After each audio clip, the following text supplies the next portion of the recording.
Hi friends, இப்போ நம்ம சரடி காசை பார்க்க போகிற சரடி காசையில் சத்யா கிடச்சிட்டான் அப்படின்னு சொல்லிட்டு வீட்டில் எல்லாருக்கும் ஃபோன் பண்ணி சொல்லிட்டு இருக்காங்க. இங்கே ஒரு பக்கம் இப்படி ஒரு ட்ராக் போக அங்கே போலீஸ்கார அங்கிள் ஃபோன் பண்ணி லவ் ப்ரப்போஸ் பண்ணிகிட்டு இருக்காங்க. டே அப்பா, உங்கள் ரொமான்ஸுக்கு தான் அளவே இல்லாமல் போகுதுரா. சரி, அதுக்கப்புறம் பார்த்தா மீனா ஒரு பக்கம் கலாய்க்கிறாங்க. அதுக்கப்புறம் ஒன்றும் இல்லாமான்னு சொல்லிட்டாங்க. ஏன்டா கண்டுபிடிச்சது ஒருத்தன் வெண்ண சப்பறது ஒருத்தனாடா. இப்படி தாண்டா உலகம் போயிட்டுருக்கு. வீட்டுக்குள்ளே 2-3 பேர் இருந்தாலே கண்டுபிடிக்கிறது ஒருத்தன், நல்ல பேர் வாங்குறது ஒருத்தனாக தாண்டா இருப்பான். அடி வாங்குறது ஒருத்தன், மிதி வாங்குறது ஒருத்தன், கடைசியில் பார்த்தா பேர் வாங்கிட்டு போகிறது இன்னொருத்தனா இருக்கான்டா. இதெல்லாம் மாற்ற மாட்டிங்களாடா அப்படிங்கிற மாதிரி இருக்குது. சரி, பரவாயில்ல விடுங்க. இது ஒரு பக்கம் இப்படி போயிட்டுருக்க. அதுக்கப்புறம் சீதா ஒரு பக்கம் அவங்க அம்மாவை கூட்டிகிட்டு போலீஸ்கார அங்கிள் வீட்டுக்கு போயிட்டாங்க. போனால் அங்கே நன்றி சொல்கிறாங்களாமா. டே, நம்மளாம் ஒரே கண்ட்ரி, நமக்குள்ளே எதுக்குடா நன்றி அப்படிங்கிறாங்க. போடா பன்றி அப்படிங்கிறாங்க. சரி, இதெல்லாம் ஒரு பக்கம் இருக்க. இவங்க மாற்றி இப்படி ஒரு டைலாக்கை போட்டுட்ருக்க.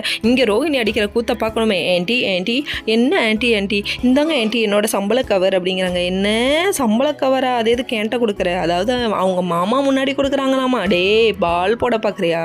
சிக்ஸர் அடிக்கணும்னு நினைக்கிறியா? விஜயாவை பற்றி தெரியாமல் ஆடுற அப்படிங்கிற மாதிரிச்சு இந்த கூத்து நடந்துகிட்டு இருக்க. நம்ம மெயினாக ஒரு பக்கம் வந்து பெருமையாக பேசுகிறாங்க நம்ம முத்துவை பற்றி.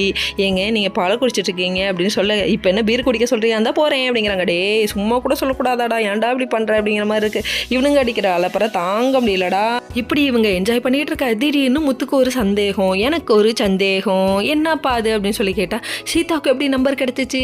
வராயா வம்பளுக்க வராயா அப்படிங்கிற மாதிரி ஆயிடுச்சு.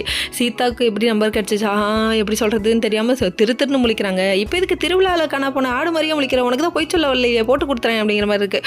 ஓகே ஃப்ரெண்ட்ஸ், நெக்ஸ்ட் வீடியோவில்